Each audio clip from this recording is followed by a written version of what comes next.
Welcome to Audible Interlude, a G.I. Joe podcast. I'm your host, Dave West, codename Phantom Troublemaker.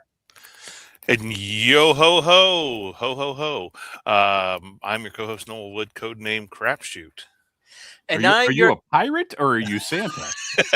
I was gonna say yo Joe ho ho, and then I completely stripped myself up. We're gonna have lots of fun like that tonight, right? I'm sober. Not for long. I'm your Cobra intern that has 4 calling televipers, 3 DNAs of history's greatest villains, 2 Cobra Law tentacle thingies, and a raptor in a pear tree. Codename Legion Cub. That was tremendous. Oh, we should have when we did the Christmas carols. 12 days of Cobra. Because it's never obnoxious to go through the entire 12 days of Christmas. I wrote it out because this actually just started as, 10 layers of leaping is funny to me today for some reason. And I was like, I can't waste 30 minutes of the live stream just going through all 12. And so you figure 10 layers, that's 10 destros, but you get it like 3 times. So that's 30 destros you have by the end of this. It's a lot of destros. Yeah, it's a lot. Follow us wherever you listen to podcasts. You can hear the audio version of this episode this Friday. Click the follow button, click the subscribe button, and be sure to leave us a 5-star review. Your reviews help us out a lot. You spreading the word about Audible Interlude is the greatest asset we can have. We need to let the world know about Audible Interlude. It's the only way we can grow and become even bigger and better than we already are. Also, be sure to follow us on Instagram at Audible Interlude Podcast. While you're there, check out the pinned stories and get yourself some Audible Interlude merch. It will not arrive in time for Christmas, but they have sales all the time that you can take advantage of and get the best deal possible. What is available right now, but only through Christmas Day, is the Audible Interlude Christmas shirt, which if you're watching on YouTube, we have a little QR code up there now. New technology that is blocking my face, but that's okay. You'll be seeing more than enough of that the rest of the night. You can still order this shirt right now through Christmas Day, midnight on Christmas Day. It's coming down. It will never be available again. This is the Audible Interlude Saves Christmas 2025 t-shirt, beautifully designed by me. And I think it's a pretty darn neat shirt. I'm wearing it right now, but I have to keep my jacket on top of it because it's a little chilly down here in the Phantom Zone this evening. But yeah, get that QR code off the screen right now and order yourself a Christmas shirt. Exciting. I love it. I am very proud of that design. I had a lot of fun with that. And if you didn't realize, it is taken from Santa Claus Defeats the Martians or whatever it is. And Santa Claus Conquers the Martians. Thank you. I love the idea that Santa Claus conquers them, right? Because the in your head, like if you're sort of casually thinking that movie, you're probably thinking like Santa Claus versus the Martians, or like conquers is not the first word that comes to mind, but it is the best word. You're watching us live on the Needless Things YouTube channel. My year-end video of the top 10 toys of 2025 will be going up next week on the 31st. In the meantime, tomorrow, we're keeping it kind of low-key this week. I've got a Christmas Eve. I don't usually post on holidays, but I do have something going up on Christmas Eve. Tomorrow, I've got the Rocom Toys Keshi pack is going up. And then next week, before that year-end review, I'm going to get the X-Men 97 Sentinel reviewed and one of the mask items. And Kristian and Noel, remind me off air to tell you about my first attempt at reviewing one of the mask items. It's not fit for public sharing, but I'll tell you guys about it. Sorry, public. All right, let's see here.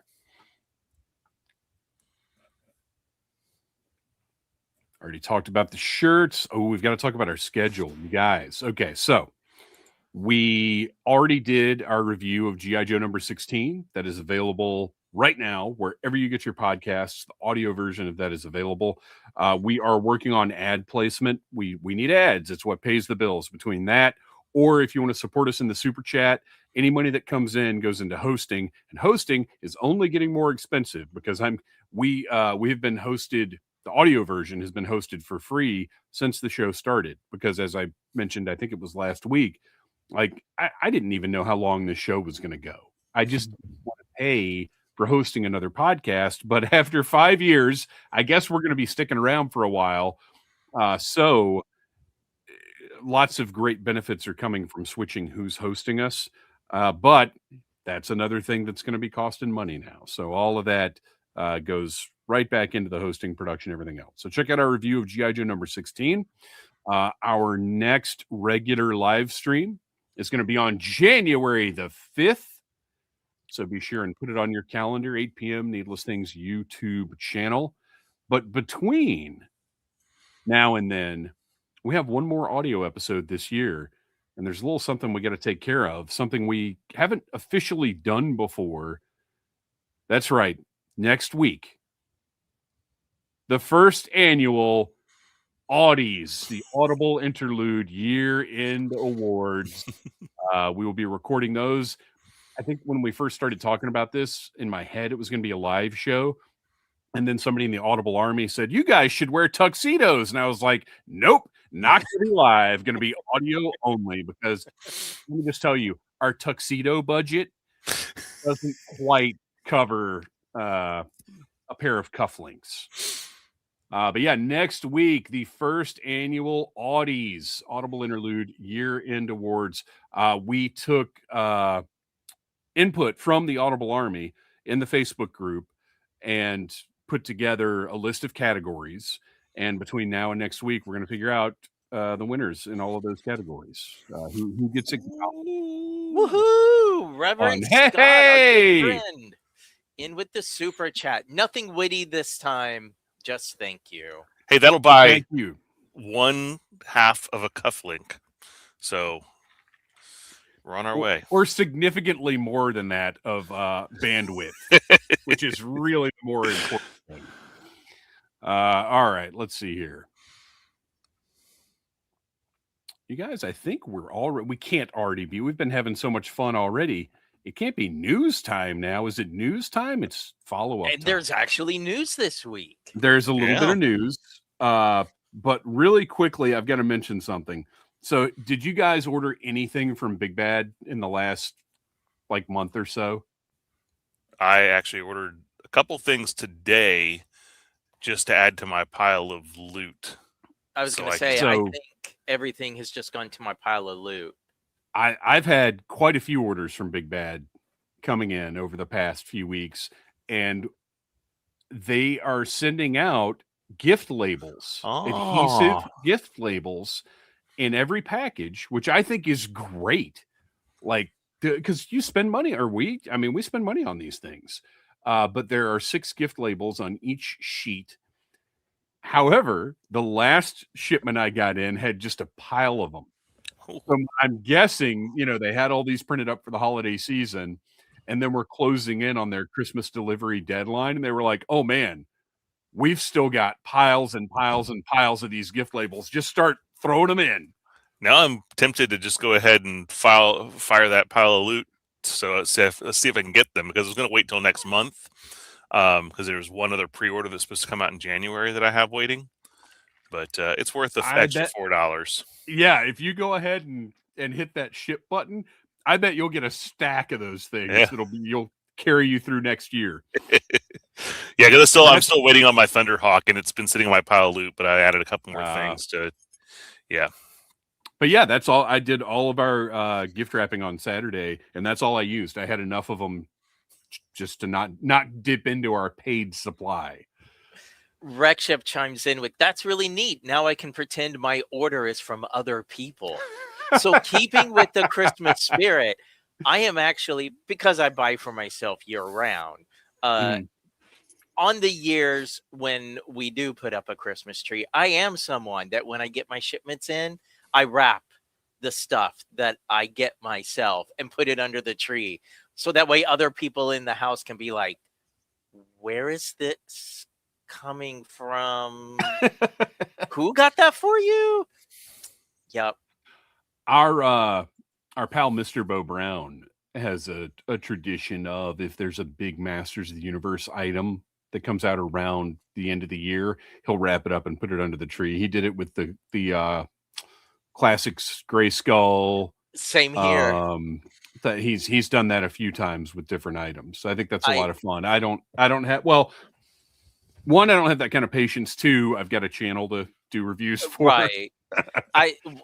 I need to dig up the photos because the year that Classics Grayskull came out, I made my roommate at the time take photos of me unwrapping it and acting all surprised. That's awesome. Our little Christmas traditions that we carry into adulthood. So that does officially bring us into the news segment, where we do have a few things to talk about. And some actual G.I. Joe news, which is not always the case. But first, before we get to that, I want to talk about Operation Recall. Operation Recall sent out an update because people have been receiving their figures. I haven't seen anything yet. Have you guys gotten any of yours yet? Nope. No, but I wasn't all in. Yeah, as we've discussed, the all-in folks are getting theirs first, so I'm not really expecting anything until January, February-ish. So the good part of if you're going to be in a later shipment is apparently some of the folks who've been receiving their all-in stuff, the card backs have been bent up. Now, even Super 7, who is very, very careful about shipping, but every once in a while I've gotten a card back that's a little bent, and they've had to say, look, we simply cannot guarantee mint card backs, which that's a discussion for another day. But Operation Recall, Carson is going the extra mile because one shipping container wasn't enough. Your figures will now be coming in 2 shipping containers to protect those card backs. I will go ahead and say right now, Carson, if you're listening, just send me mine in a bag. I don't care. Save yourself some money because I will be opening them. But yeah, I mean, they've got to be as careful as possible. And my guess is it is likely a vocal minority of people who have had any issues with the card backs. But I understand if people were buying like if you are all in on Operation Recall, if you're dead serious about what is essentially a spiritual continuation of the original Real American Hero line, and you're buying, one to keep on the card, one to open, and your card backs are messed up, I get it, Look, I was all about opening them, but I've seen some of these pictures that people posted online, and the card art is so beautiful that I'm like, ooh, I don't know if I'm going to be able to bring myself to open them. They just look so good in the packages. Yeah. If they were, if they were 5 POA, if they were like reaction, that's one thing. But once you get to O-ring, I can't. If I'm only buying one of each, I can't leave them on the card because it's too much of a toy at that point. Yeah, so the Reaction Plus too. Those are also they look so good on the card that I almost, and I've actually saved all the card backs from all my Reaction Plus thus far.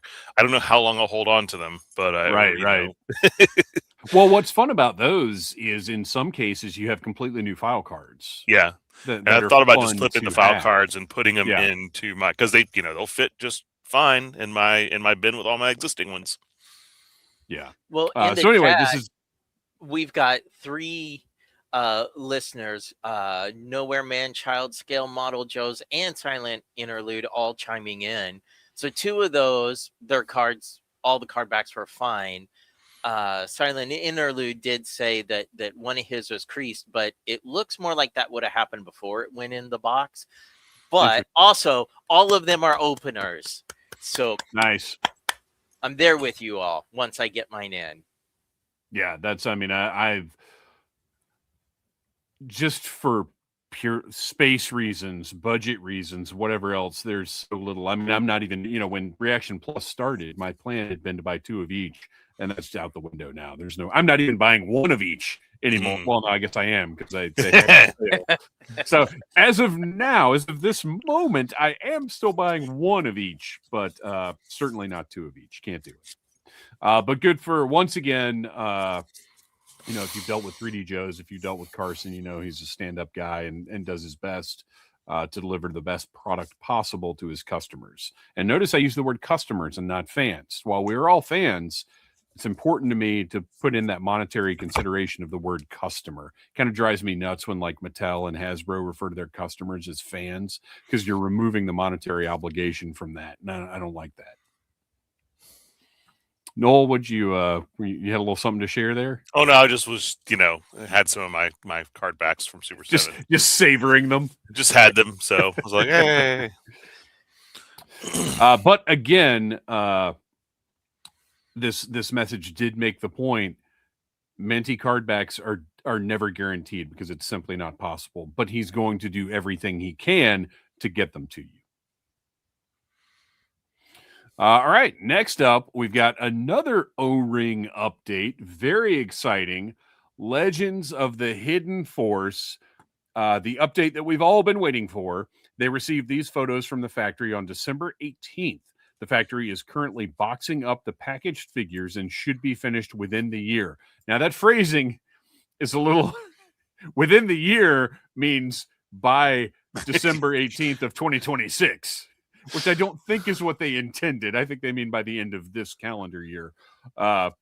What's next? Everything will need to be shipped from China. Then once everything is in hand, we start the process of sorting everyone's orders. We're aware that tariffs could be an issue. We've talked to several peers to understand their experiences, and unfortunately, everyone's shipping has gone a little differently. And yeah, of course it has, because the tariffs themselves have fluctuated so many times. There's no standard. There's nothing anybody that, can count on. So, this slow destruction of small American business continues on. But we've got some great shots of some Legends of the Hidden Force product. I'm very excited about these, as I am about all of the O-rings.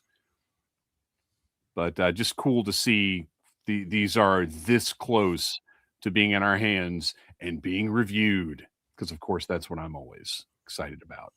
Pop it open and discover the magic. It's all about that content, baby. Yeah, that's right. All right. Yeah, ask me about my shorts. Wait, let me rephrase that. Next up, Kristian, I would be willing to guess you and I had a very similar physical and verbal reaction to this. Yes. Oh my gosh.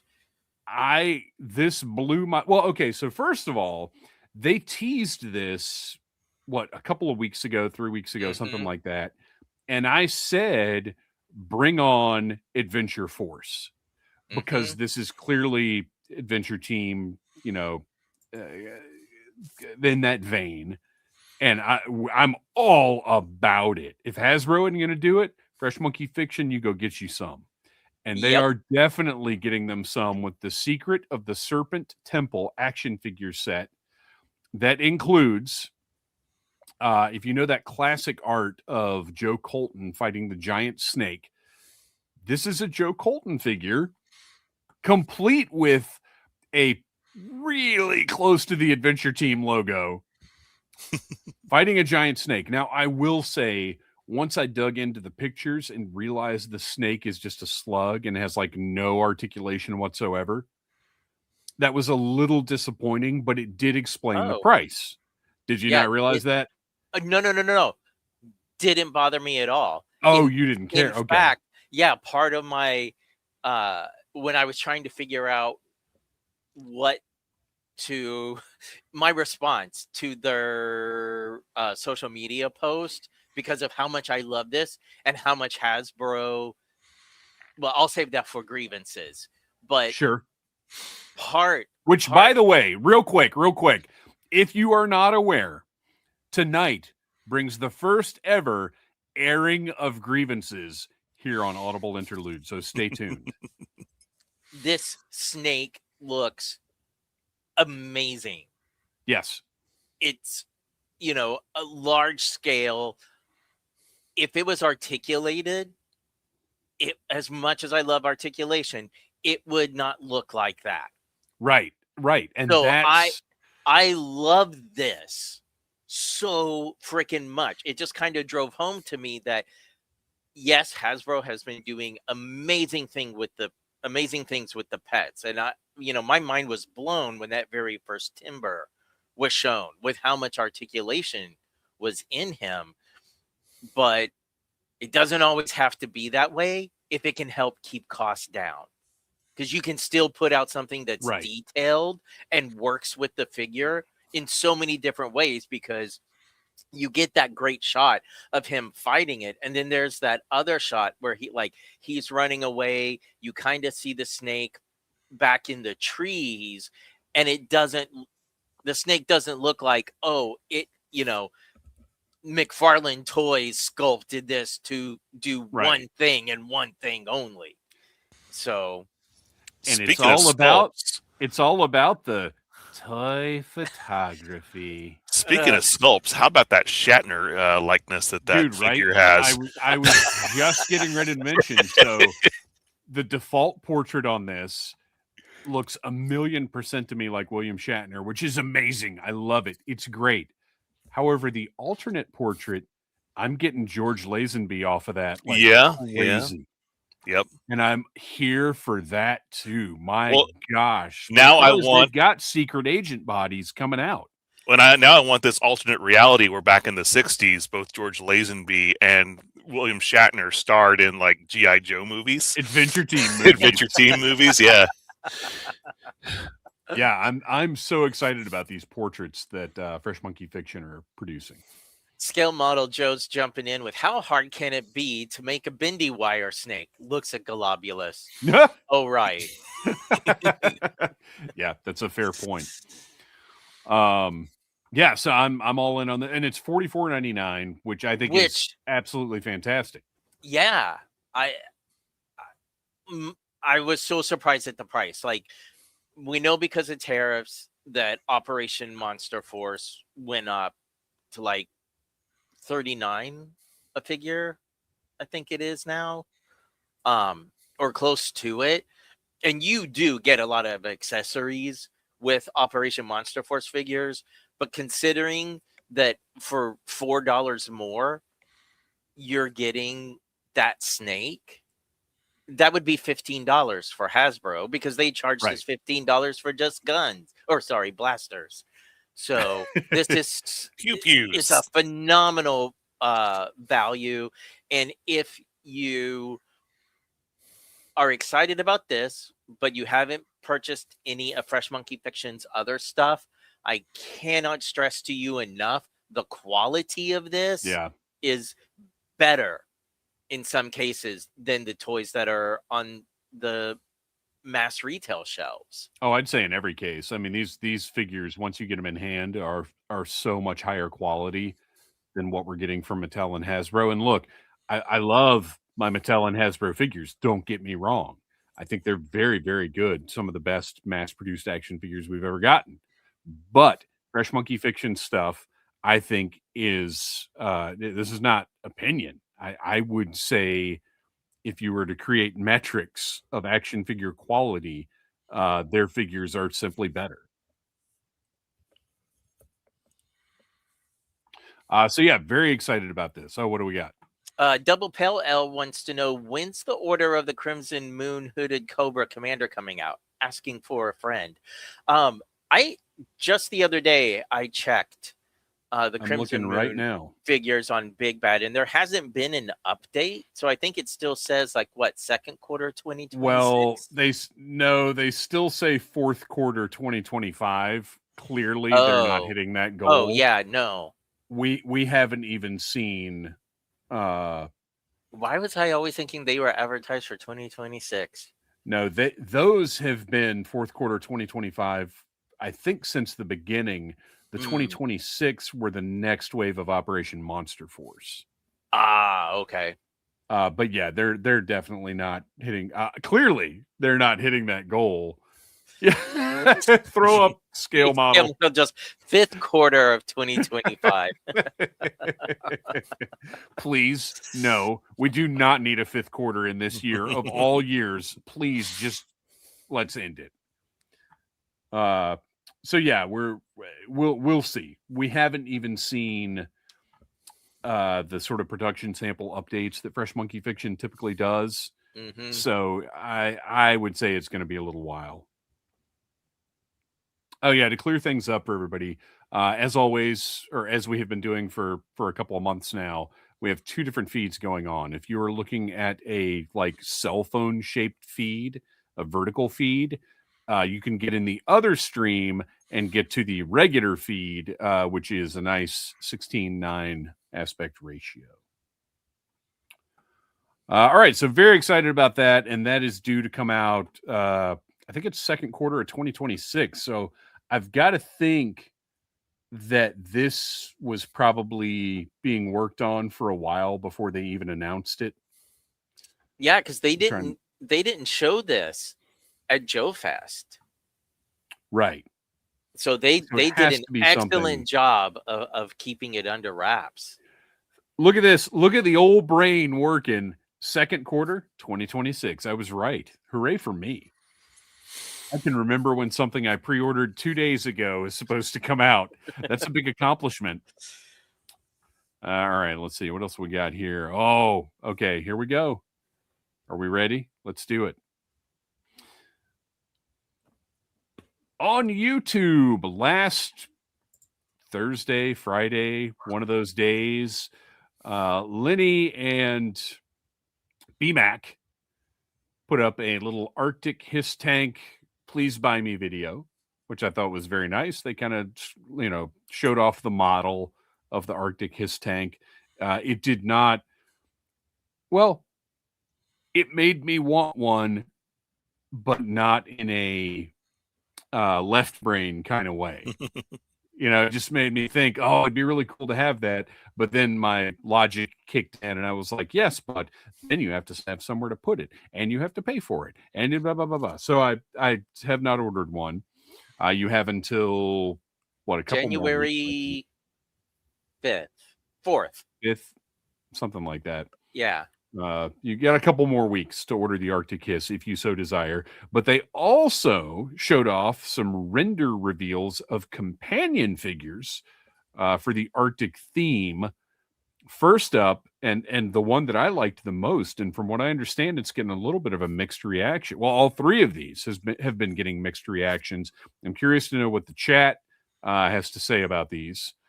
I really like this Arctic Steel Corps Trooper, particularly with the gas mask.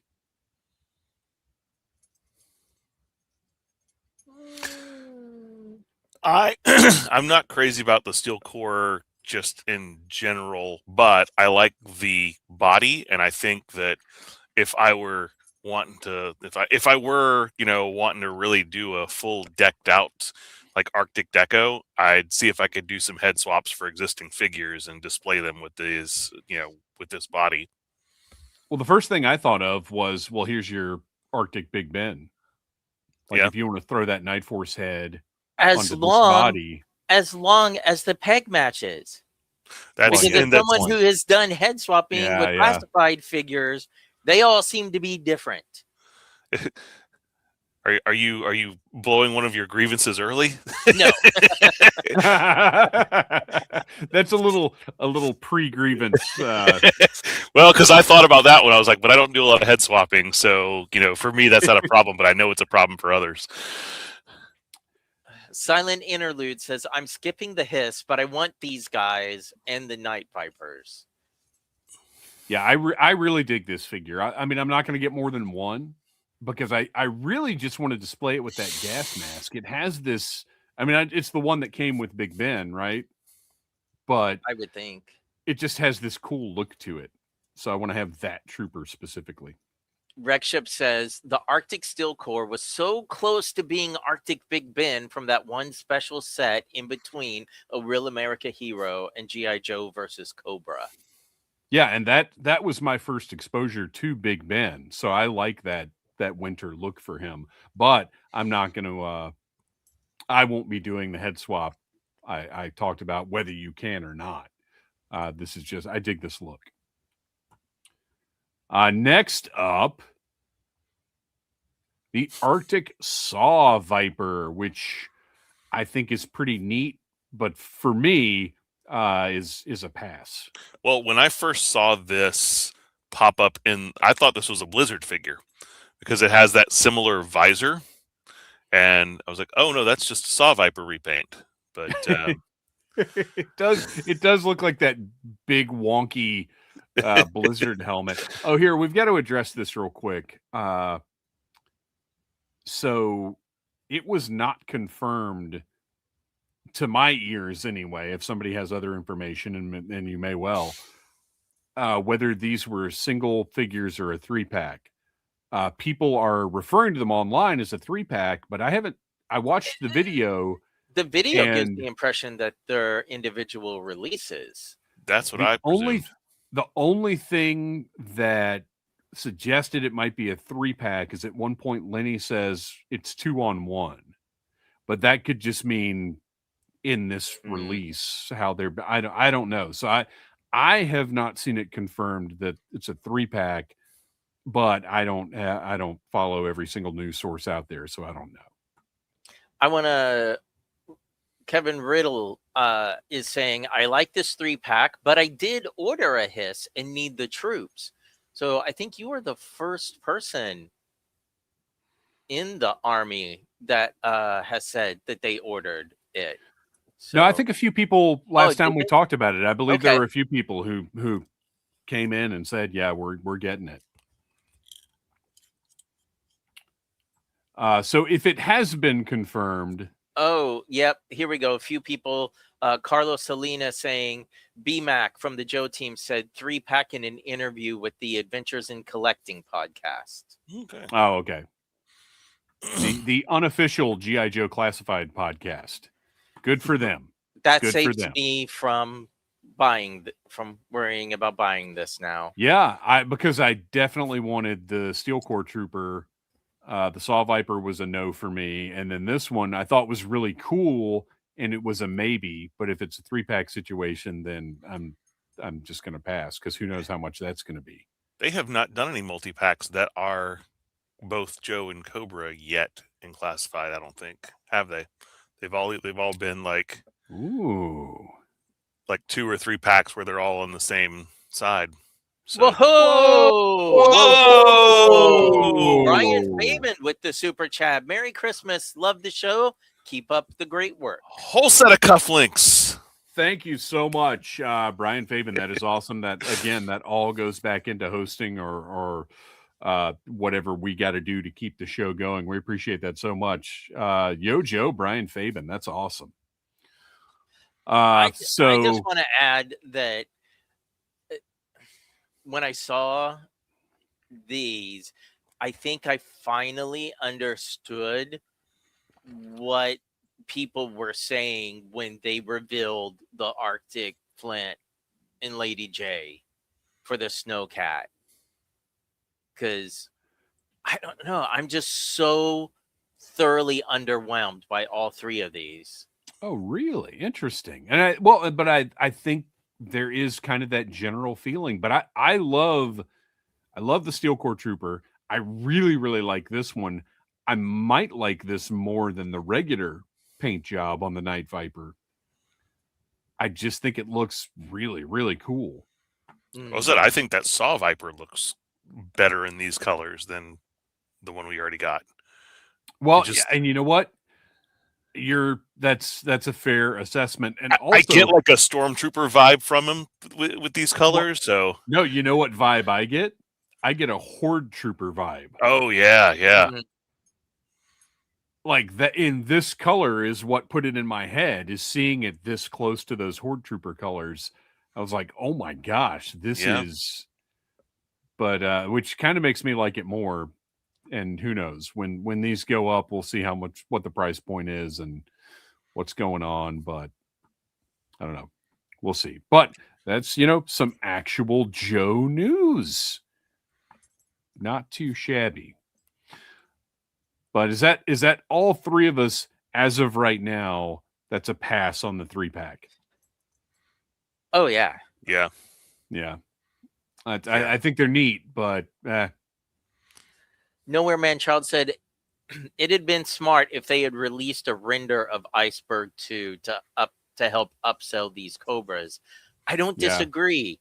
I think if they had even name dropped, like, I just think of all the other snow troopers that are out there, and I'm glad you guys love the colors. So I don't mean this as an offense, but to take the Saw Viper, slap the wolf skin on it, and be like, snow. I'm like, I didn't love uh-uh. the wolf when it came with the snow serpent. Yeah, I skipped Like, the I snow get it, serpent. and I didn't love it. But yeah, that to me is just going in the bin. Like, I'm not even going to consider that. Well, Yeah, and I that's liked it with the snow trooper, but with this, because he already has that bulky armor, when I was watching their Lenny and the other guy, I was like, make this make sense, because it doesn't. well, I think it's so. Whenever they've done multi-packs, they always want they upcharge it a good like $5, even if there's not enough accessories to justify it. So with these, at now retailing for $28 a piece, this is going to be a $90-something set. I You have know a what? feeling. Yeah. You know what I just realized also is this accessory loadout. If this is a 3-pack, which here's another weird thing about this, and look, if it's been confirmed, it's been confirmed. Typically, they show multi-packs on the same background. Well, and I'm wondering Like, if it's it'll because be they have blue and they Joe have and red. Cobra, I Yeah. guess. That they split them out. But And I if you guess look at the one thing, excuse me, I'm surprised no one has mentioned yet is not a single one of these figures come with snowshoes. Since Snow Job, we haven't seen any of the rendered snow figures, even the ones with the snowcat, coming with Right. skis. Like, Yeah. just painting something white doesn't make it Arctic. Well, and that's what I was getting ready to say is also looking at these renders, this is aside from the wolf cape and hat, this is missing the plethora of bonus accessories they throw into these 3-packs to try and get their money out of them. This is just 3 figures. It is not 3 figures with 10 additional accessories, but I'm sure it's going to carry that same price point. All right, well, there you go. That is our news. Not too shabby. Happy to have. Oh no, wait, we've got one more item. One more item because friend of the show, Ross Sewage, was involved with a new song release from Cold Slither that came out of nowhere. We had no idea this was happening. Cobra Claws are coming to town. Now it's currently available that you can watch the video on YouTube. You can buy the music from wherever you buy your digital music. Very exciting. I love the song. Stop motion animation just made me just giggle. And that was all done by Ross. Here are some pictures he put up on his Instagram of him filming the stop motion stuff. And my gosh, I tell you, if there are any artists that I have a level of respect for that I can't even quite comprehend, it's anybody that deals with stop motion, because it's the most tedious, boring. Like, I can't even imagine if I went to hell and Satan said, "You're doing stop motion," I'd be like, "Yep, that checks out." But I mean, just absolutely fantastic. Very, very thrilled about this. Thrilled to have more music from Cold Slither and more news about Cold Slither. I really coming. dug this song too. Yeah. I did as well. So this was a nice little Christmas surprise, definitely. Well, it's that time. if everybody in the chat is ready, Noel and Kristian, if you're ready, if you think you can handle what is about to happen. Oh no, Clutch fell over on my Festivus Do you have a poll. diorama of Clutch and Backstop? Well, I was wondering which Joes would celebrate Festivus, and I thought Clutch and Backstop were probably good candidates for it.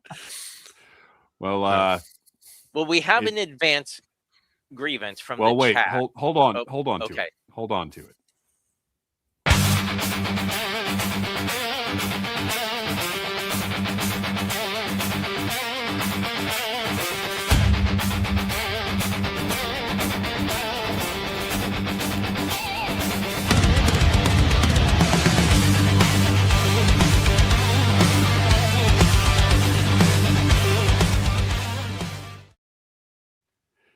Yes, you can tell by that music. It is time for the airing of grievances. This is the first, 2 weeks in a row, we're doing first evers, our first official airing of grievances. Now, I will say, we're keeping it light. This is not like how much Noel pisses me off every time he undercuts a good price I just got. Like, it's not that kind of stuff. We're just having fun here. So chat, start sending your grievances in. We will read them as we go. But Kristian, you said we have a pre-grievance grievance. We do. So a silent interlude says, you guys are awesome. My advanced grievance is that my family is watching Rudolph tonight, so I've got to catch the rest on replay. Oh, infuriating. Silver and gold, silent interlude. Silver and gold. All right. So I'm gonna kick it off. And some of these are gonna be quick, some of these are gonna have a little more explanation.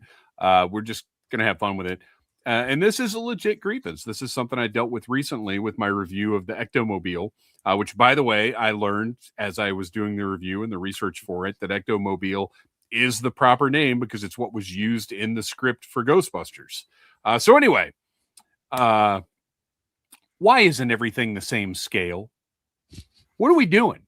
Why are there, like, if you go into any Walmart, any Best or Target or whatever, you've got all of these different lines of action figures that are almost the same size, but are not. You've got DC Multiverse, you've got Classified, and then just from Hasbro, you've got Classified, Marvel Legends, Ghostbusters, Black Series that are not the same scale. Like Marvel Legends and Classified are one scale.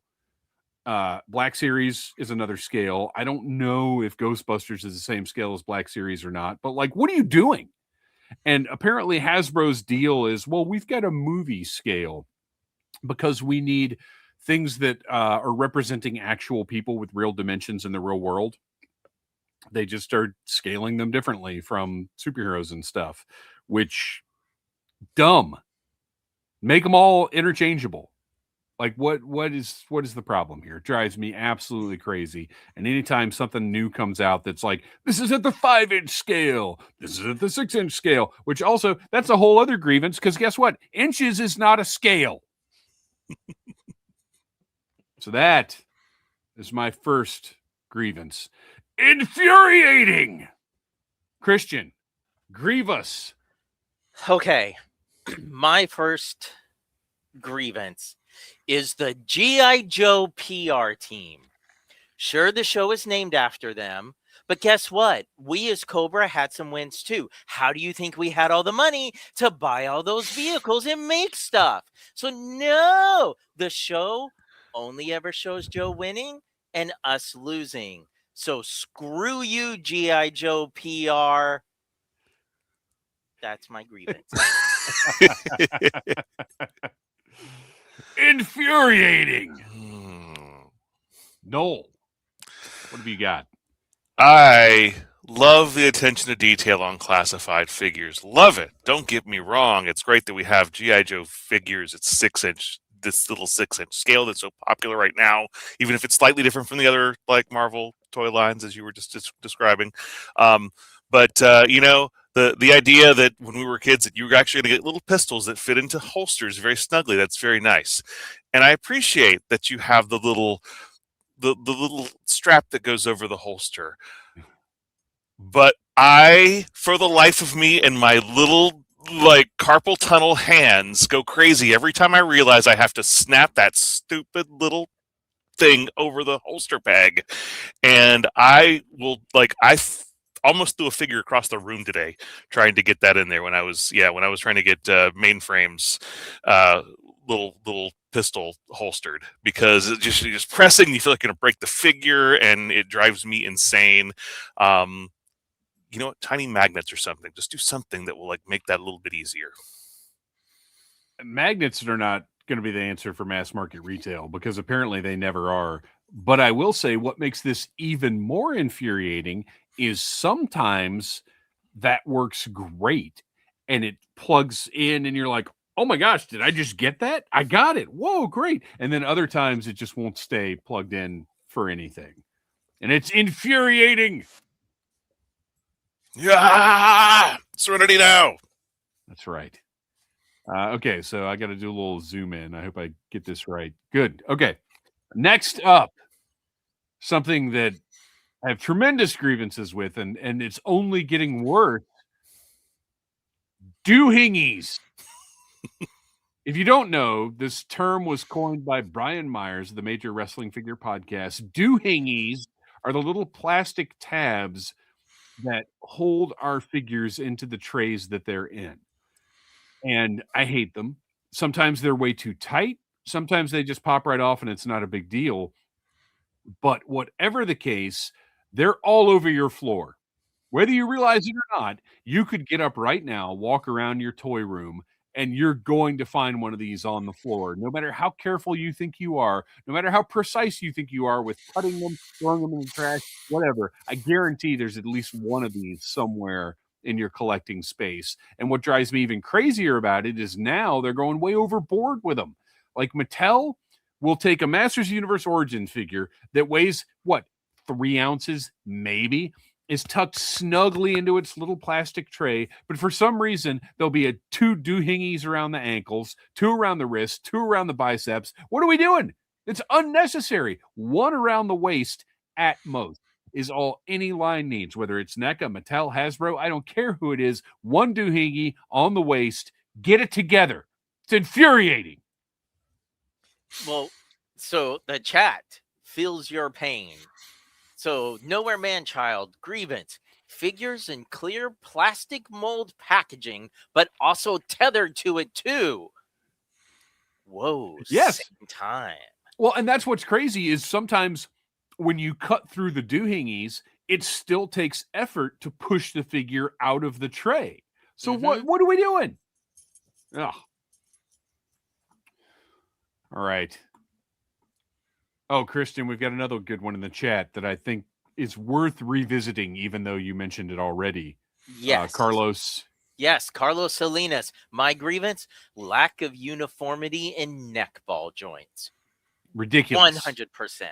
And it's not just classified. This goes back to other lines that in theory should have had swappable heads, but did not. And it is one, talking about Mattel, one of the things I love about Masters of the Universe Origins, it's all swappable, baby. Well done. I'm going to take this doohingy that I kept out as a visual aid and throw it in the trash, but I guarantee you I'm going to find it on the floor in 2 weeks. It's like Andy, it's like Toy Story. It's going to like pop out and play with your toys. They're sentient. All right. What, Kristian? Yes. Okay. So my next grievance is the first classified cover girl's face sculpt. You showed us this beautiful render, and then you gave us Joan Rivers circa 2013 for someone that's supposed to be a supermodel. You're acting like that's a figure you don't want. Who doesn't want if it was Joan actually Rivers? Joan Rivers doing USO shows, yes. But I don't want that as my cover girl. Her eye should not be snatched back like she's doing an offensive child rhyme that we used to do. So, and infuriating. You're getting the first stage of your Lady Cassandra O'Brien figure there. It's getting stretched out. Moisturize me. Noel, what do you got? So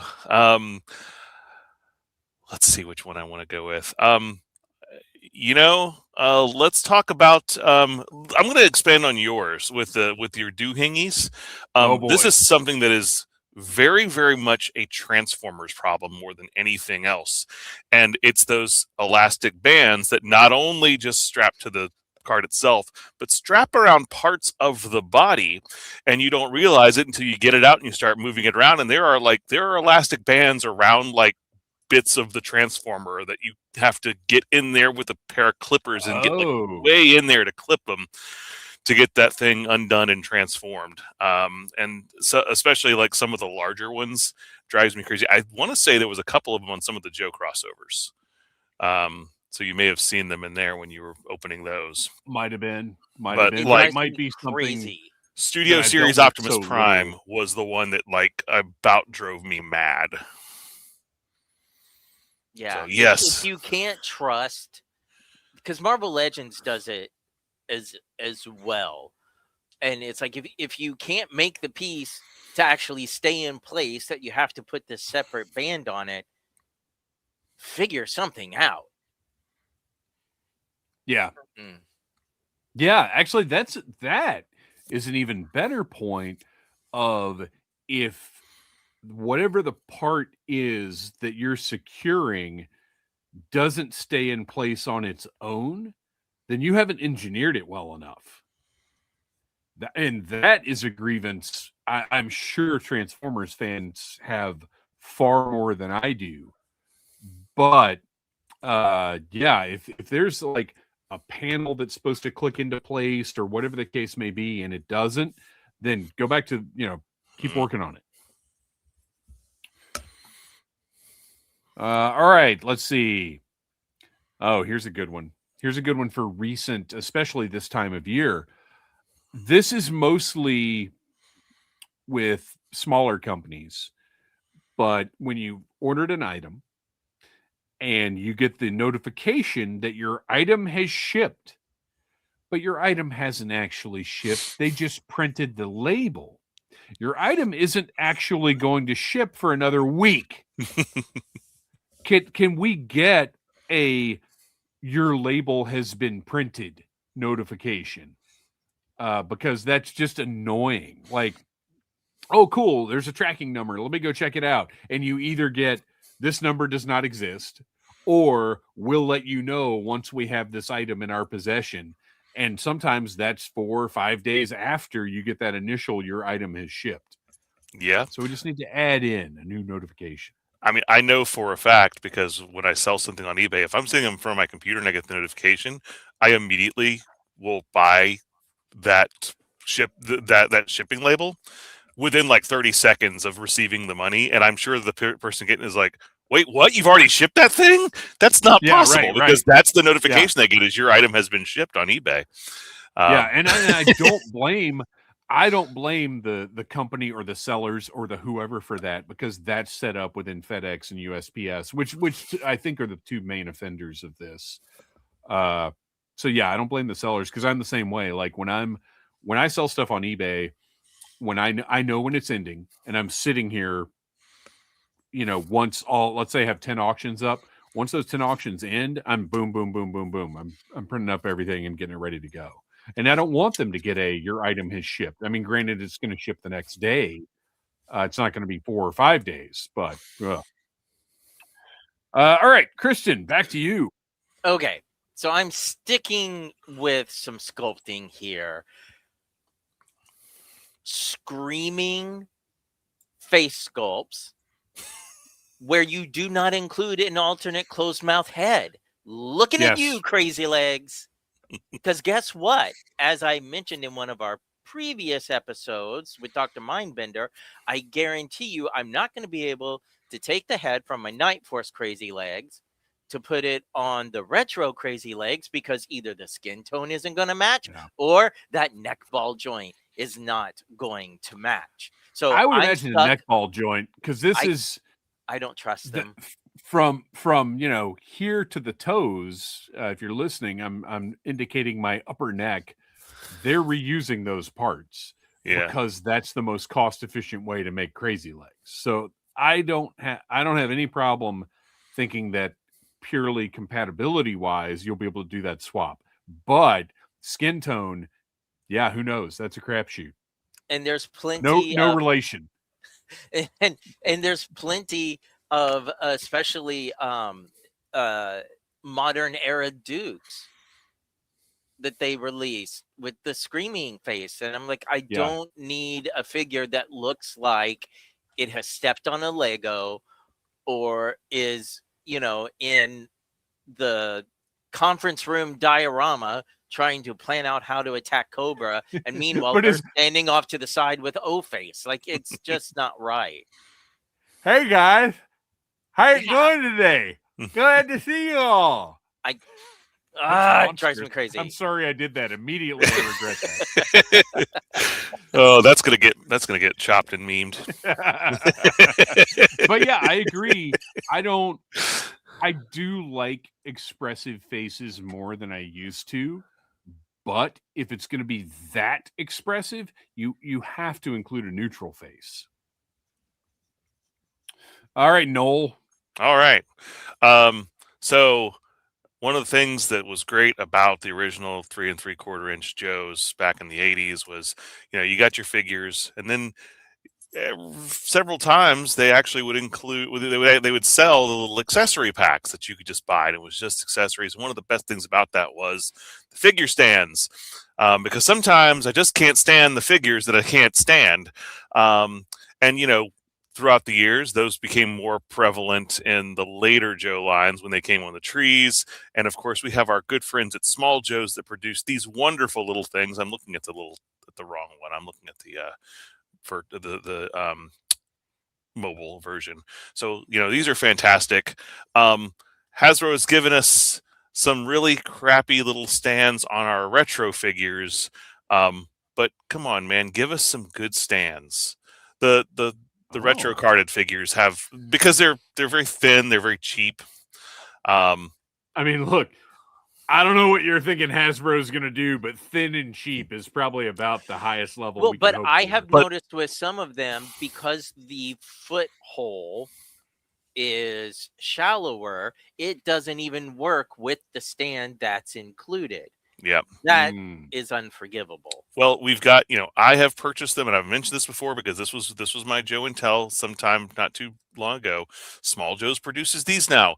They're enormous. We don't need something this large. Right. Give me something that works with all of my classified figures. That, I mean, I've got 3D printed ones I got off of eBay, and they're fine.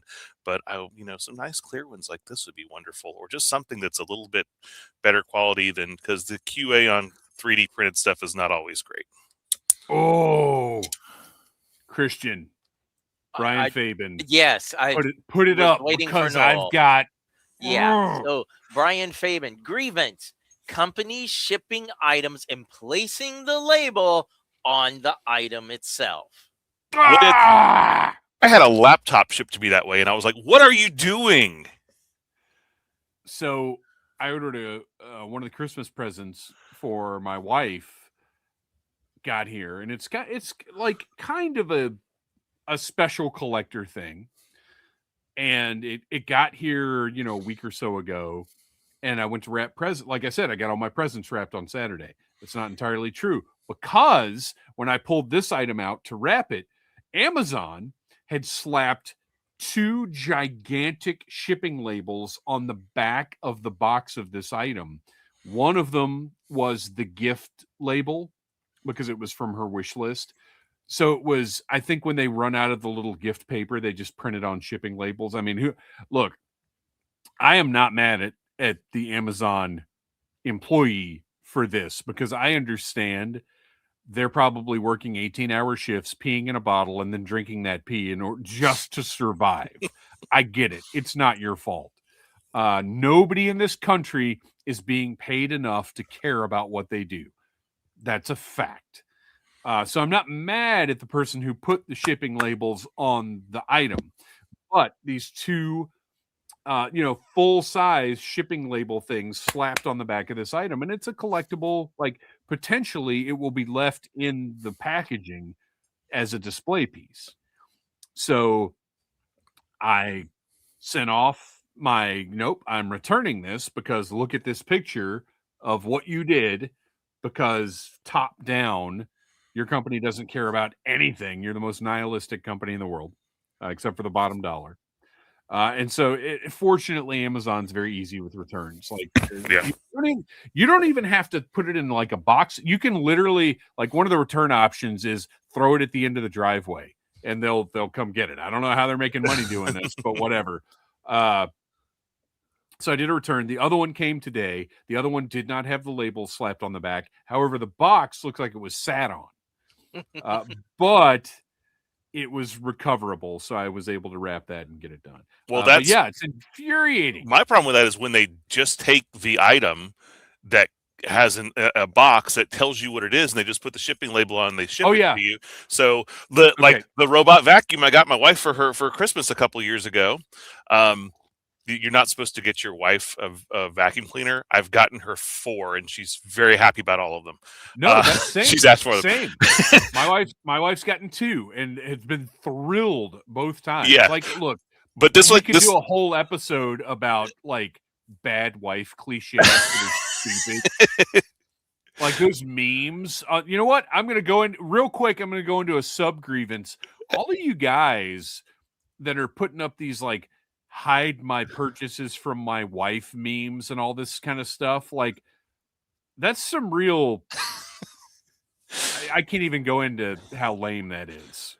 But point of that story is that like, oh, she knew immediately what I got her for Christmas without having to open it, because it was right there on the front porch with the Amazon with the shipping label on it. I will say there is, even if you're not buying from a wish list, you can go in there and there's a box you can check to not do that, to ship it in an outer carton. Well, it should by default, especially if you're ordering something like a laptop computer, as this has happened to me before, and they just put this thing while I'm off at work that says that's crazy. Yeah, HP laptop, and I'm like, why don't you just put a bunch of lights that just point things that say steal stuff off of this porch today. Porch pirates, look here.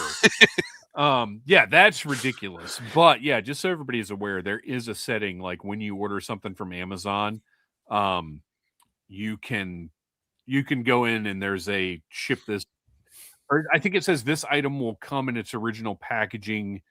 Do you need it with extra packaging, or so? It's something like that, and you can check and they'll put it in a shipping box.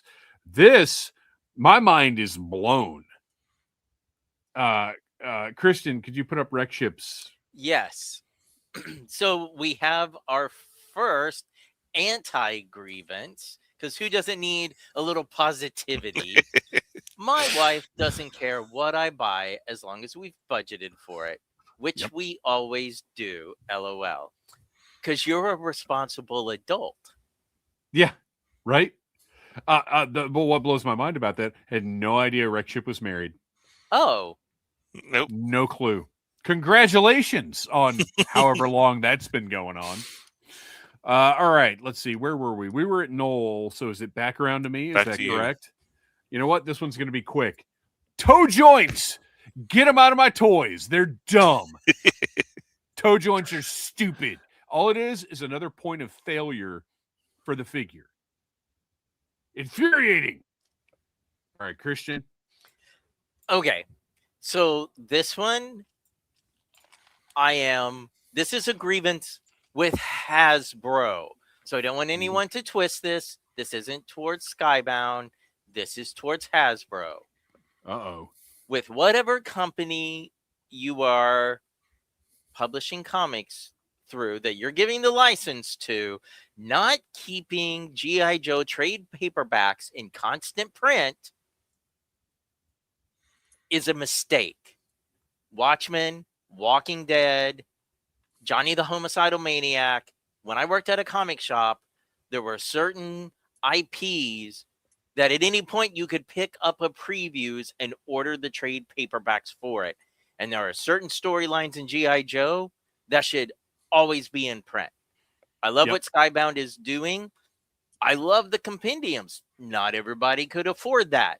So right now, especially at Christmas time, to be able to have someone who wants to buy a present for their friend that's into GI Joe to walk in and buy a $25 trade of, you know, the Return of Cobra Commander or whatever, it needs to be a thing. Stop Disney vaulting stories.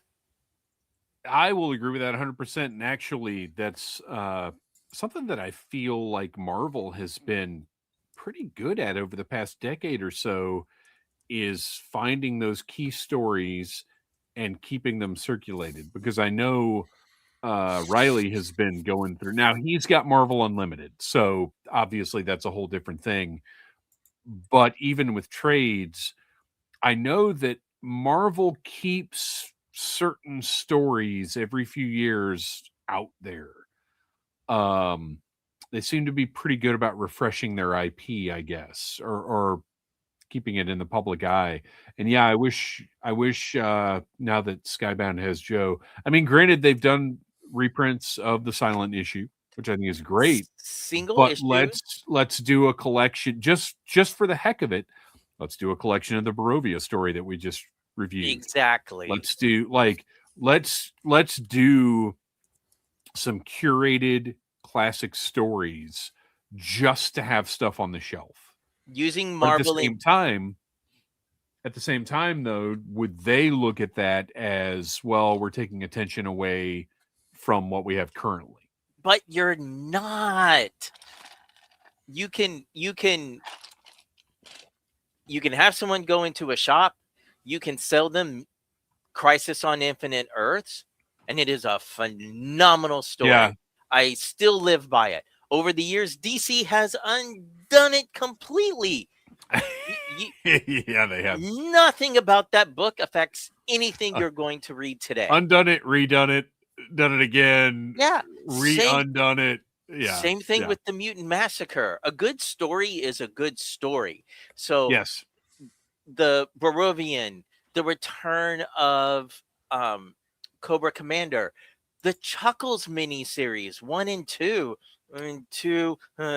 but you know, Chuckles miniseries number 1 was such a turning point for absolutely. Joe, and it is hard, as our good pal Reverend Scott Stripling pointed out in the chat. He realized he was missing issue 66, tries to buy it digitally. Even the single issues aren't available right now. You're not guaranteed to walk into a comic shop or a convention anymore and find plethoras of back issues. So if you need media, you need to keep this stuff in print. Truly infuriating. And at the very least, you know, get those single issues out digitally. You can charge $2.99 an issue if you want to. And you're not getting the compendium sale, but people are going to cherry pick here and there, and you're going to end up making more money in the long run, I would think. Yeah, most like back issue digital books, especially on like Comixology, they're like $1.99, which is truly in this day and age an impulse buy. Yeah. Oh yeah, 100%. So I could be at work and be like, oh, let me just buy 5 or 6 comics here to read during my lunch break. Oh, but no GI Joe, because I'm already buying the Skybound stuff. That's it. All right, Noel. So, one thing that, you know, when we were growing up, you had toys that were released in sets. They may not all come in the same package, but like if you were when Tiger Force came out, you got like a wave of Tiger Force. You got your Cobra Law all came out together. Going to Transformers, whenever you had like a combiner set, all of the combiners were released at the same time and were sold at the same time in the store. So I'm a sucker for Devastator, the Transformers. He's one of my favorite like Transformers toys of all time. Great looking combiner. when they first started announcing that they were going to do a Studio Series 86 Devastator, I was like, I am all in. And then when I found out they're going to release them over the course in 5 waves over the course of a year, I was like, no, because I'm not dealing with what happened to all those people who tried to complete Minosaur and were hunting Breakdown down for months at a time and paying $45 to $50 for a $20 figure. So I didn't do it. If you're going to release stuff like that, just do it all at once, because the people who nobody wants Hook, or nobody wants wide load, or not wide load, long haul. They want Devastator. So just release them all at once. Look, as we all know, I'm not collecting Transformers, but that made me angry. Like, seeing that they were doing it that way infuriated me, because I know I will never forget. Everybody listening or watching this show right now knows about the mass device from the old 25th anniversary stuff, and how that last box set was underproduced and underdistributed, and you had all these parts of the mass device and then couldn't get the final part for it. And we're still doing the same dumb stuff. And you know what? I've got a double grievance. My next grievance comes directly out of what Noel was just talking about. But my another sub grievance is, let me go with the next grievance, because it's almost like the opposite of FOMO. So on the one hand, you have FOMO, whereas like, I'm afraid this is going to sell out, so I'm going to go ahead and buy it. But then there's something else that I'm afraid they're never going to make this or finish this, so I'm not going to buy it. And, Noel, what you're saying with Devastator, 100% has happened in other ways. We have a lot of concern right now about Nacelle's Star Trek series. We talked about that. By the way, everybody check out Hasbro Palooza. Available right now on the Needless Things YouTube channel. Just an awesome celebration of Hasbro, some figures that we love that they put out.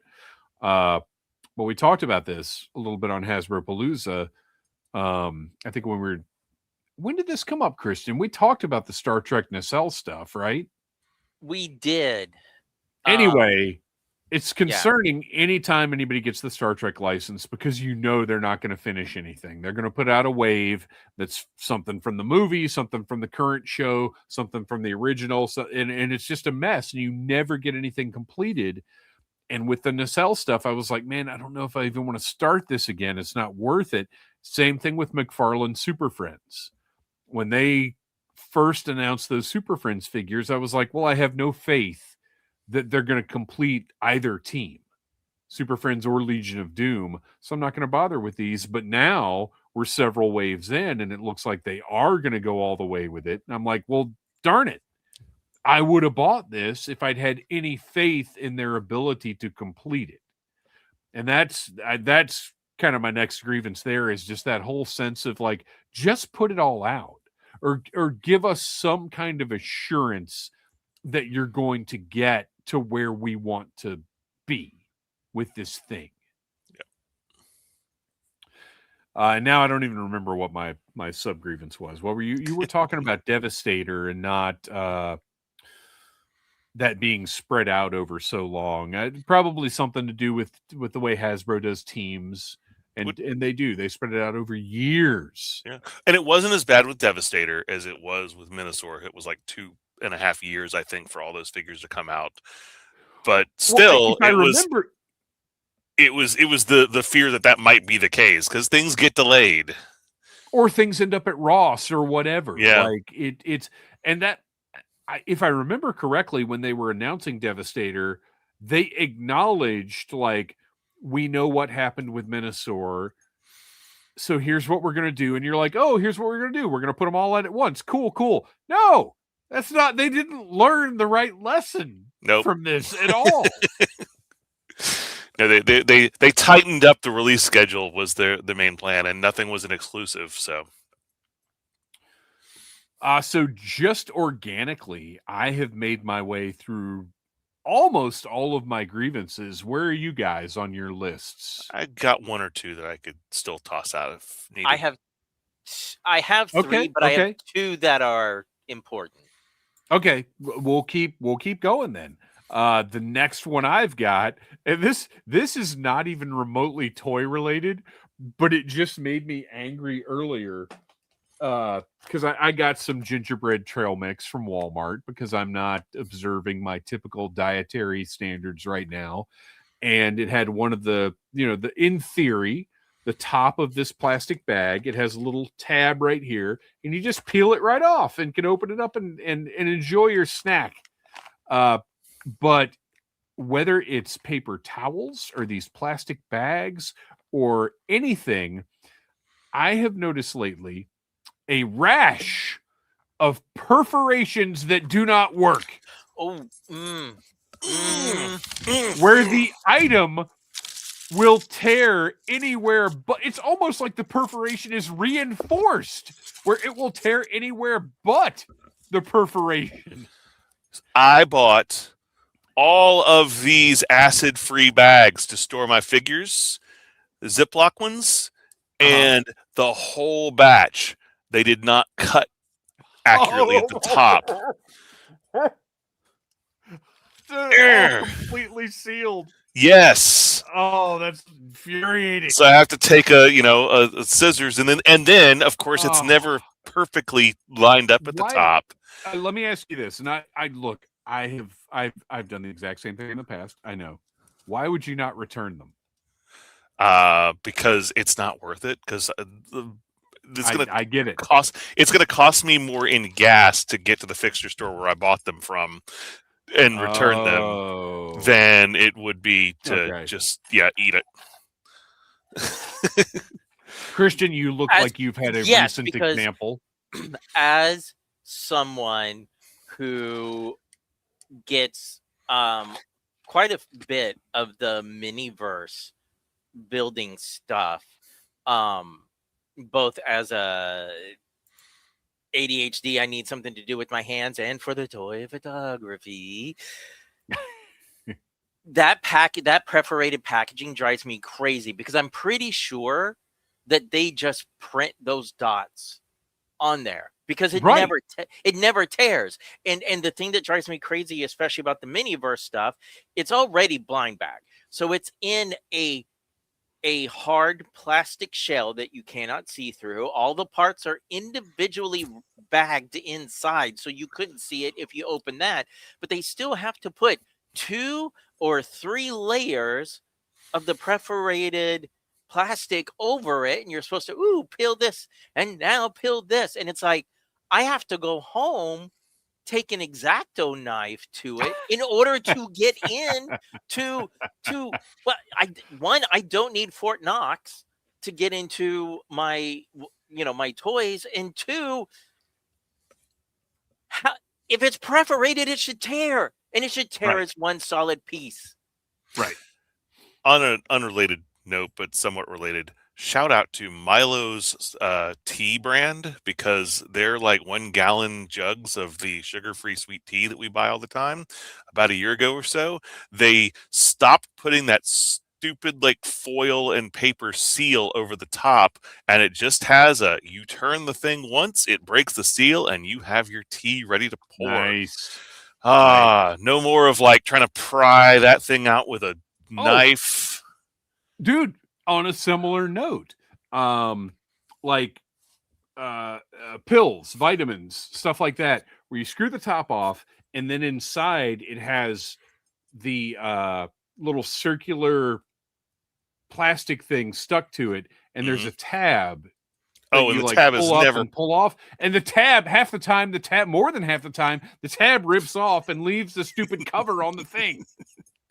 Or when you get dipping sauces at Chick-fil-A and you go, and it just, you get that little... it just pulls the top, just the label part of it off and leaves the foil or whatever. Or not even that, it pulls like a little tiny little triangular strip, and then you have to like get the rest of it off with your hands. And try not to get it all over your fingers. Yeah. All right. Kristian. Okay. So, no love for eras outside of a real American hero in G.I. Joe Classified. We are how many years into this line? We have original figures like Mole Rat. We have 2 versions of Mole. Oh, wait. Pull up Tom Henry with the super Hey! chat with his grievance. Why no Fang? That's a fair Griever. grievance. So we have 2 versions of the Mole Rat, and we still don't have a classified version of the G.I. Joe space capsule with astronaut, which is one of the top selling G.I. Joe toys of all time. Man, It makes okay. no sense to me. We have a cop, we have a firefighter. Hey, you take your Grim Viper and you love it. Look, How do we I'm with you. not? I'm with you that I want this space capsule. However, the logical part of my brain, and I understand we're in grievances. This is not a place to be explaining things away, but imagine what a classified space capsule is going to have to look like to be acceptable, right? The level of detail, the level of features, whatever else. And imagine how much that space capsule is going to cost. If they had done this 3 years ago, Well, sure.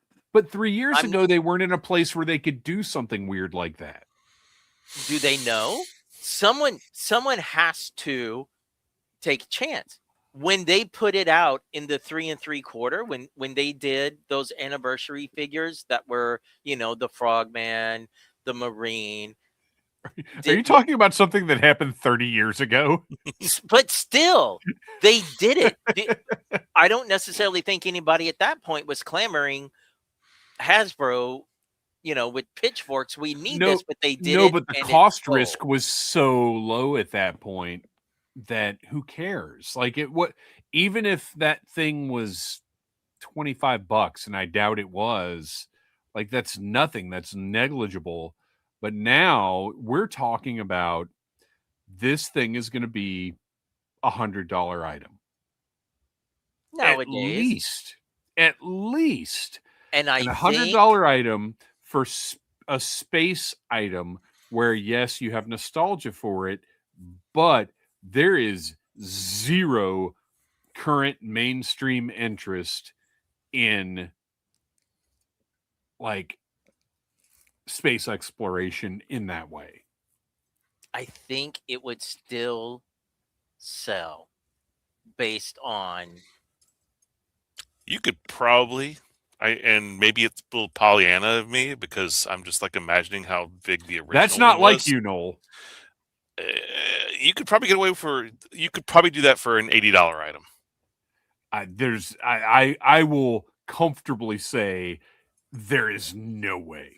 Or at least maybe 2 years ago you could have. Right. Well, and that's the thing. We're not talking 2 years ago. Well, if Tom Henry would buy one, we know we're not getting it because he's been wanting to buy a Fang for all time now, and they just won't do it. Tom Henry, you've got to stop saying you'd buy stuff because clearly you're on Hasbro's hit list.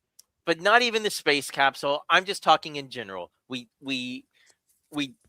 got a retro Cobra Trooper that really isn't a Cobra Trooper.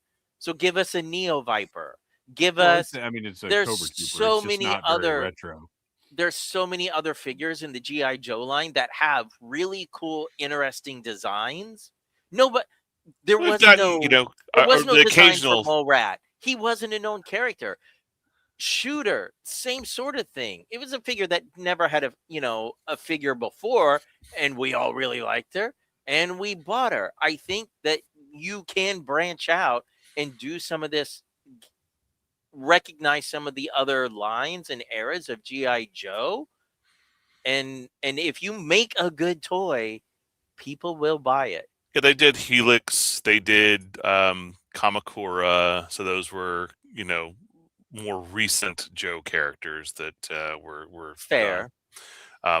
Although I didn't buy Kamakura because I had no interest in a deluxe figure that wasn't worth more than a regular figure to me. Well, and that's where I think, and we'll never know. But yeah, that was a weird decision. Like, okay, we're going to branch out. We're going to do something from outside of the original line, and we're going to make it a deluxe. Huh? And an Like, unearned that's deluxe is what and that was actually it's one of my yeah. grievances is unearned deluxes. Yeah. Because there's so Yeah. many that I'm like, I get you're trying to get an extra, like, it's $10 now more for a deluxe figure than at the time it was probably like $8 more, but still. But if you're going to do that, do it with a character that can earn it. Like, Yeah. do the Jetpack Hawk and make it a deluxe, or do Doc and give him a really robust field medical kit. Like, do something with Kamakura was such a bizarre choice for that price hike. Yep. All right, got to keep going. Noel, what is your next official grievance? And we're going to wrap it up after yours. Official grievance. I'm going to talk about you know what, Hasbro, you're this iconic company, and we know that other companies can do it, but just put a little bit more love in your packaging and your first of all, we've got multiple different eras of these classified figures that have come in different types of boxes. I know that they decided to go with these windowless ones for a little while, and that kind of threw off the aesthetic. Now the box is a little smaller, and they're very nice and they're very sleek now.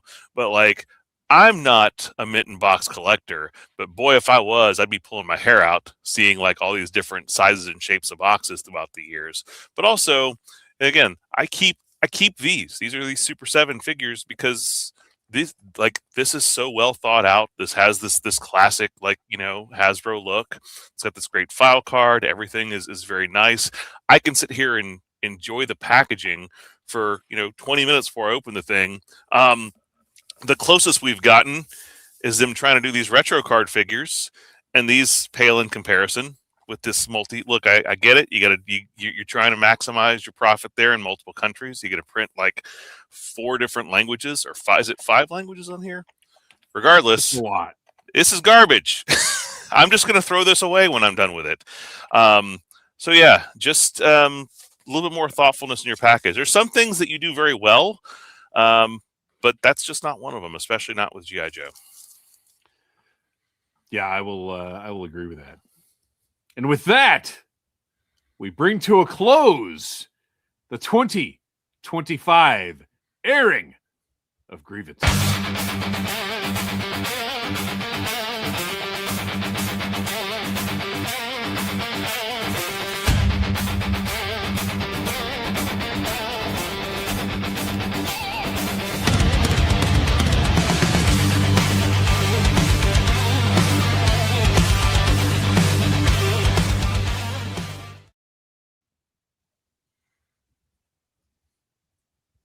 And that brings us to our favorite segment of the show, the one where the Audible Army gets to give their input as to what we're going to talk about on this very show. And that is Sound Off!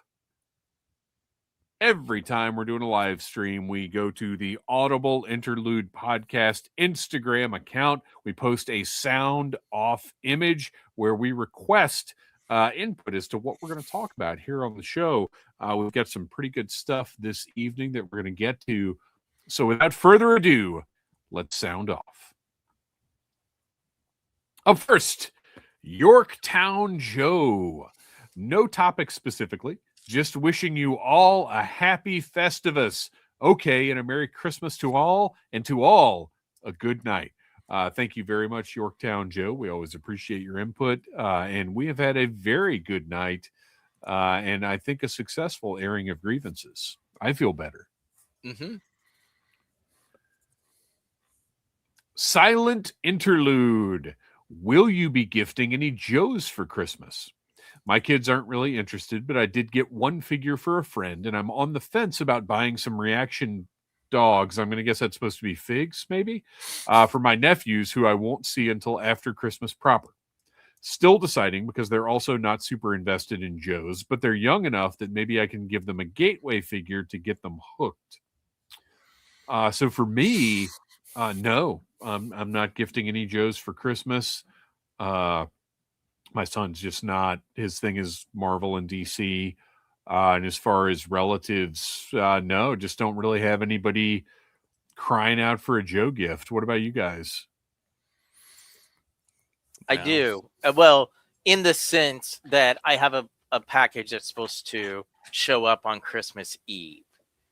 If it doesn't, and it doesn't show up until after Christmas, then it's not a Christmas gift. It's just I got something off eBay. Oh, is this a gift for yourself? Yes. Oh, okay. I thought maybe like it was going to be a gift for somebody else, unless you get it after Christmas, and then you're just going to keep it. No. Which I've done before. Yeah, I have also done that. A solid move. G.I. Joe Collector 76. What is the most holiday miracle collecting story you've had, either as a kid or as an adult? And by the way, happy holidays, guys. You are the best. Keep up the great work. Thank you very much. We appreciate that. We do feel like we do great work, and we do feel like we're the best. So this one was a little tough. Have either one of you guys got a specific story for this? Yeah. Yeah. Okay. Go Noel. Noel, go for it. Well, mine's one that I have mentioned on here before. It was shortly after we started this podcast back in 2020. I got a message from my friend Doug, who lives up in Portland, and he was like, "Hey, we're moving back to Atlanta in the summer, and I want to give you all my childhood Joes. I just, I'm not doing anything with them, and I think that you would definitely appreciate them." He didn't wind up moving back to Atlanta because of this whole pandemic thing that happened in 2020. But he shipped them to me, and they arrived like 3 days before Christmas in 2020. Nice. So like it was kind of, and he paid for shipping from across the country. And I mean, I could not express enough gratitude for like how thoughtful that was, just to think of me after not like talking for like 10 years, really that much. But yeah, so I had a blast just opening those up and seeing. I've talked about it before, but he had done a lot of customizations on some of them, and just seeing like how much love he had put into these toys when he was a kid, and now they're in my hands, and like it was great. It was better than any of my childhood Christmas memories from Joe, and I had some pretty good childhood Christmas memories. We talked about one last week, or last live stream. Really, all I've got is just the year I got the flag. I mean, I've, in a weird way, collecting and Christmas are kind of separate things for me, because I, with the way that I collect, I don't expect anybody I know to necessarily add to my collection around Christmas, like, because they can't keep up with what I get. They can't keep up with what I want. I don't expect that. So they're really two kind of separate things. I will say, over the last however many years, even though I don't put out the, hey, I need this thing, the missus has done a great job of making every Christmas pretty awesome, like with a mix of collectible stuff and other things. But I mean, the flag is going to be the 1985 Christmas. Got the flag. I mean, I that's the biggest, wildest, oh my gosh, I can't believe this Christmas ever. And compounded, while I'm not into the, I have this and nobody else does, like, that's not really a thing. It made an impression on me that I was the only one I knew that had the flag. Like, I did get that special feeling out of that. Like, wow, this is pretty cool. Well, mine is not G.I. Joe related at all. But when I read Holiday Miracle, I'm thinking in the terms of every holiday movie I have ever seen where there's a fantastic twist at the end. And so the story that, or the memory that is the strongest, is 1993 specifically. It was my second year of college, and I had never stopped buying toys or collecting. I went home for Christmas break. Toy Biz X-Men. Keep in mind, that was the toy line of 1993. Yeah. And getting home for Christmas break, my parents were like, oh, we're going to go do some Christmas shopping. What do you even want this year? And everything I listed off was a video game or an action figure. And my parents set me down and had what I like to call the talk with me Oh no. of, you're an adult now. Don't you think it's time to grow up and do adult things? And it's great that you have all these toys. You don't need any more toys. It's time to let all that go. And I was convinced that my Christmas was going to suck and I was going to be very, very, very unhappy that year. Because 1993 was the year that Iceman came out in the Toy Biz X-Men line.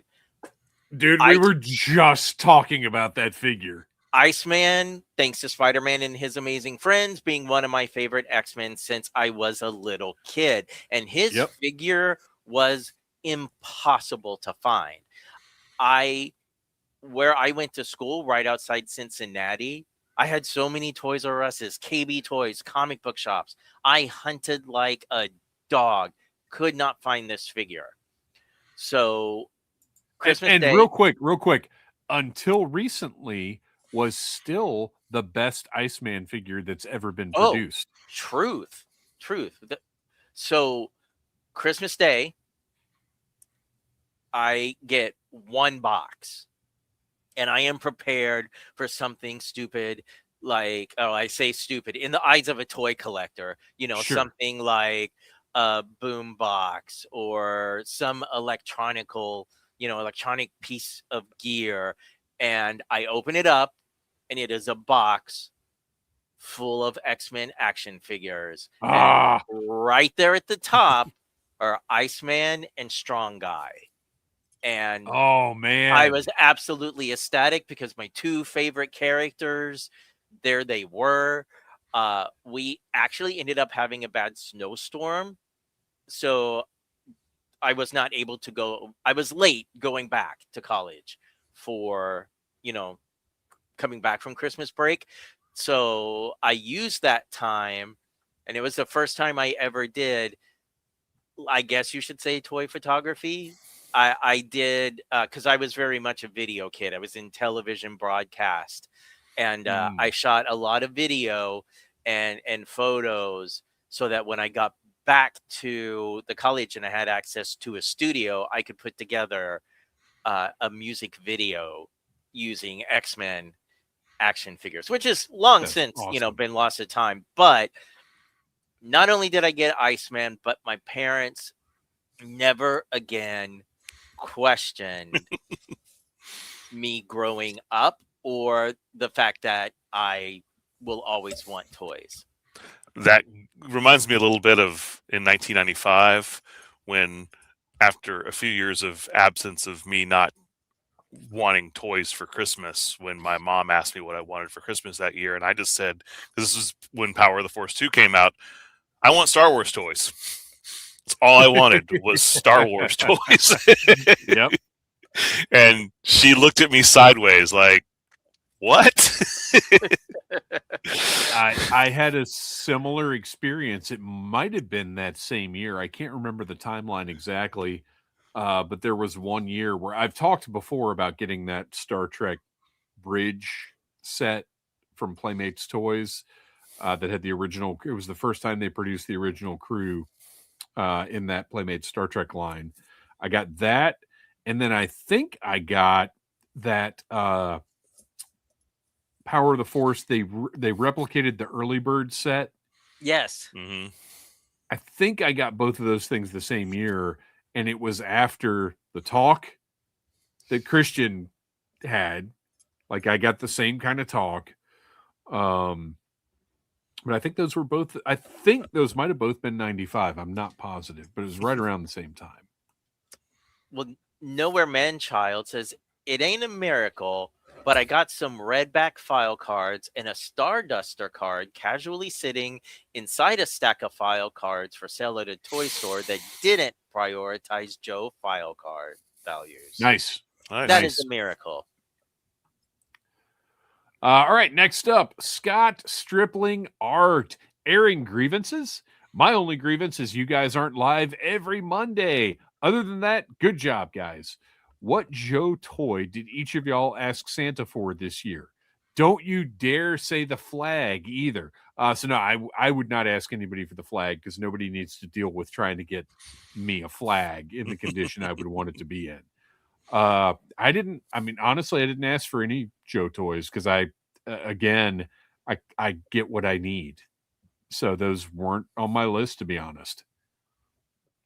Yeah, I don't really ever ask for anything for Christmas. So no, I take that back. I asked for the Snake Eyes Polar Bear set.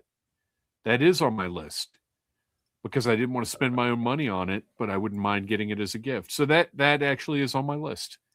There you go. Well, I had a certain figure that I had kept my eyes open for this year and decided to ask myself for it for Christmas. So I don't want to say because it'll be here in time for our next Joe and Tell. Hopefully it's here Christmas Eve like it's supposed to be. But I will follow this up at our next Joe and Tell. Okay. Well, and you know what? I think I've gotten the spirit of what Scott was asking. In theory, if you were asking Santa for a Joe toy, what would it be? So we're introducing an element of magic and wonder into it. And look, it would be the flag, but he said, don't you dare say the flag. So, okay. Then I'll say the Defiant. What about you guys? What is your one Grail Joe item that you'd ask Santa for?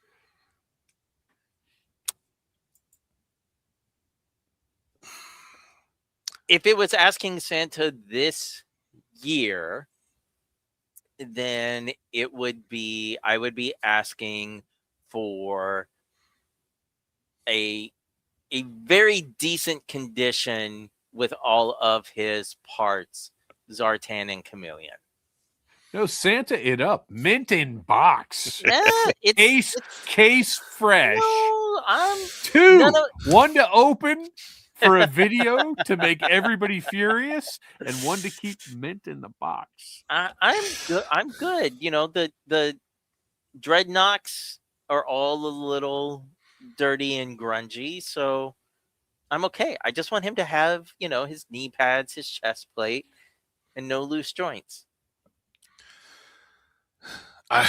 I'm not that big of a fan of the Defiant, so I'm going to say, because I can't say the flag, the G.I. Joe aircraft carrier released in 1995. I don't know what it was called. I'm looking it up. Yeah, because I can't say that flag thing on there, so I'm going to mention that G.I. Joe aircraft carrier that was released in 1985.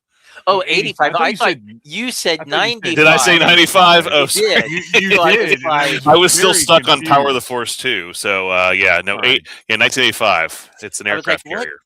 What massive playset did we miss over all these years? So we'll move on. Ed at the Beach. Do you think they should do more hardback compendium of the comics for the non-Larry Hama books? I would buy them, but I would buy any of them. Yeah, of course. I think they should release, everything. I would love to have the DDP stuff collected. I think I've got all of it. I don't think I lost any of that in the flood.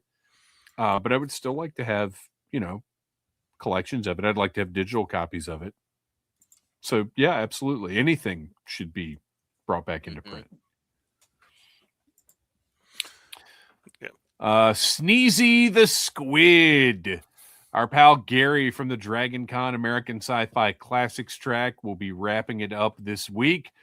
What New Year's resolutions will your favorite Joes and Cobras make, and who breaks theirs first? Cobra. New year, new you. Kristian, you want to kick this one off? Okay. So I'll go quick. First up, Dialtone's resolution is to finally finish his degree. Second, Outback, his resolution is to be more social. Third, Firefly, his resolution is to get revenge on the band Owl City for that 10,000 Firefly song. Crocmaster, to get thrown out of the Wynn Buffet in Vegas for eating too much. And then who is the first one to break theirs? Obviously Shipwreck, because his is to not drink or make anyone uncomfortable during his monitor shifts. Solid. So I took this kind of literally, as I sometimes do. Gary said, your favorite Joes and Cobras. So I literally chose my favorite Joe and my favorite Cobra. So my favorite Joe, Sergeant Slaughter, resolves to start another sub-team because 2 isn't enough. And then my favorite Cobra, Firefly, resolves to add a fancy hat to his uniform. And the one that breaks their resolution is Firefly because he doesn't want to wear a fancy hat.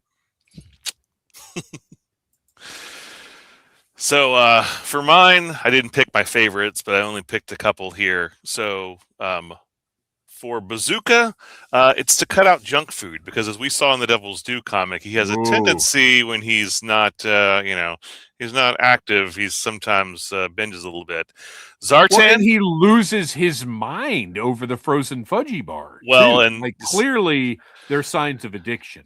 Yeah, for Zartan, it was to focus on self-reflection through journaling, mindfulness, observing his patterns, just getting to know himself better.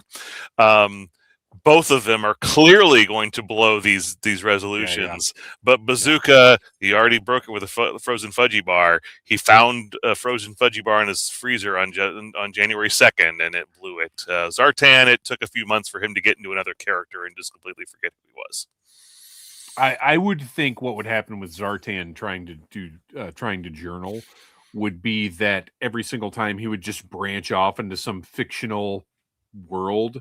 Like he wouldn't even be keeping track of his actual personality's life anymore.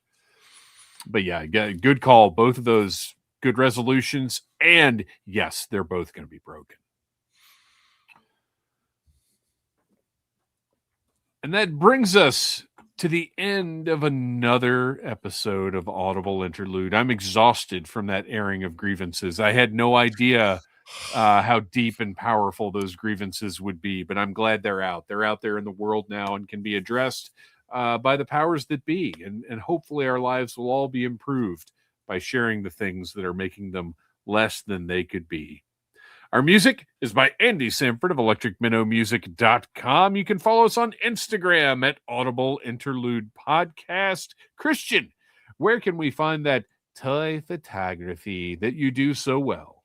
You can find me on Instagram and Blue Sky under the name Legion Cub.